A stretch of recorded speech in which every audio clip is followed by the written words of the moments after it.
कहानी के अगले भाग में हम पढ़ेंगे कि जब माली को पता चलता है कि पेड़ के नीचे एक आदमी दबा है। आदमी के बारे में वह आगे अपने दफ्तर में बताता है। दफ्तर से लोग आके देखते हैं, फिर क्या होता है। एक साथ बहुत सारे लोग बोल पड़े। लोग पेड़ को उठाने को तैयार हो गए। ठहरो, सुपरिटेंडेंट बोला, मैं अंडर सेक्रेटरी से पूछ लूँ। आपने यहाँ पढ़ा था कि अंडर सेक्रेटरी के पास जाता है, वो डिप्टी डिप्टी ज्वाइंट इस तरह से वापस आता है और पता चलता है कि काम नहीं हुआ। फिर वो क्या करते हैं, पता चलता है कि ये तो व्यापार विभाग है और पेड़ों का मामला कृषि विभाग कहता है कि भाई फलदार वृक्ष है तो ये हमारा मतलब नहीं है, कृषि में तो अनाज की चीज़ें आती हैं। फिर वो फाइल आगे चली जाती है। दूसरे दिन भी फाइल चलती रही। शाम को जवाब आ गया, हम इस मामले को हॉर्टिकल्चर डिपार्टमेंट के हवाले कर रहे हैं क्योंकि यह एक फलदार पेड़ का मामला है और एग्रीकल्चर डिपार्टमेंट अनाज और खेतीबाड़ी के मामलों में फैसले करने का हकदार है।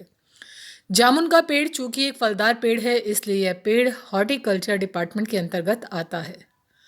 रात को माली ने दबे हुए आदमी को दाल भात खिलाया, जबकि उसके चारों तरफ पुलिस का पहरा था। देखिए, इंसान को उठाया नहीं जा रहा है, उसके आगे पहरा बढ़ाया जा रहा है। पहरा किस लिए? कि कहीं कोई आकर उस पेड़ को उठाकर आदमी को ना बचा ले, क्योंकि ये डिपार्टमेंट का काम है। संबंधित डिपार्टमेंट आके करे, कोई और नहीं कर सकता। अगर किसी ने किया तो यह गलत हो जाएगा।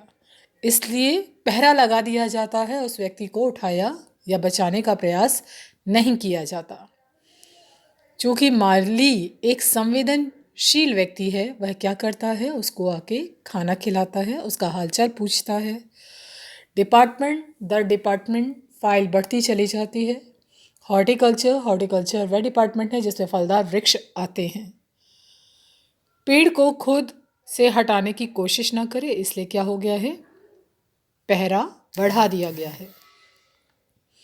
मगर एक पुलिस कांस्टेबल को दया आ गई और उसने माली को दबे हुए आदमी को खाना खिलाने की इजाज़त दे दी। देखिए, इजाज़त भी नहीं मिल रही है खाना खिलाने की। माली ने दबे हुए आदमी से कहा, तुम्हारी फाइल चल रही है, उम्मीद है कल तक फैसला हो जाएगा। दबा हुआ आदमी कुछ नहीं बोला। माली ने पेड़ के तने को ध्यान से देखकर कहा, अच्छा हुआ कि तना तुम्हारे कोल्हे पर गिरा, अगर कमर पर गिरता तो रीढ़ की हड्डी टूट जाती। दबा हुआ आदमी फिर भी कुछ नहीं बोला। माली ने फिर कहा, तुम्हारा यहाँ कोई वारिस है तो मुझे उसका आता पता बताओ, मैं उसे खबर दे आता हूँ। खबर क्या? कि तुम्हारा एक साथी परिवार का सदस्य पेड़ के नीचे दबा हुआ है। माली ने फिर कहा, मैं लावारिस हूँ, दबे हुए आदमी ने बड़ी मुश्किल से कहा। माली खेद प्रकट करता हुआ वहाँ से हट गया। तीसरे दिन, देखिए, पेड़ गिरते ही उठाकर आदमी को बचाया जा सकता था, लेकिन ऐसा कुछ नहीं किया जाता। दिन पर दिन बीतते जा रहे हैं। तीसरा दिन हो गया है उस आदमी को उस पेड़ के नीचे दबे। तीसरे दिन हॉर्टिकल्चर डिपार्टमेंट से जवाब आया। जवाब कड़ा जब बड़ा कड़ा जवाब था और व्यंग्यपूर्ण भी था। हॉर्टिकल्चर डिपार्टमेंट का सेक्रेटरी साहित्य प्रेमी आदमी जान पड़ता था।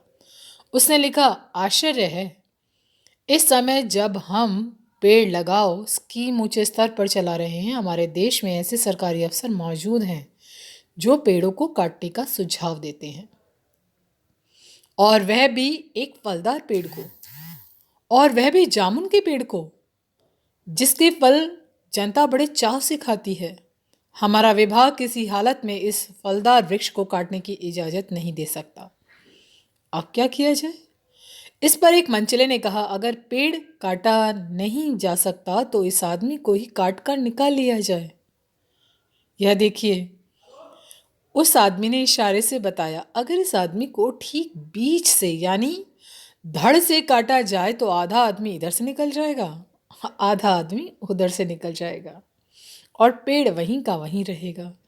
कितना बेतुका मतलब हल निकाला जा रहा है उस आदमी को उस पेड़ के नीचे से निकालने का।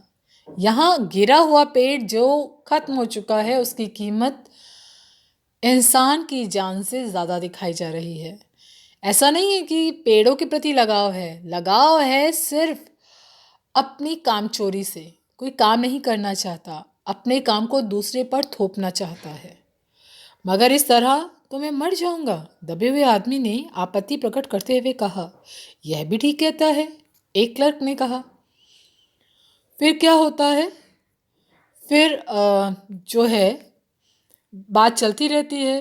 फिर कहा जाता है कि इस आदमी को ऐसा करते हैं कि बीच से जब काटेंगे तब हम इससे कहाँ पर एक प्लास्टिक सर्जरी करा दी जाएगी भाई। प्लास्टिक सर्जरी कराने के बाद इस आदमी को फिर से जीवित किया जा सकता है, लेकिन वह आदमी इस बात पर आपत्ति व्यक्त करता है।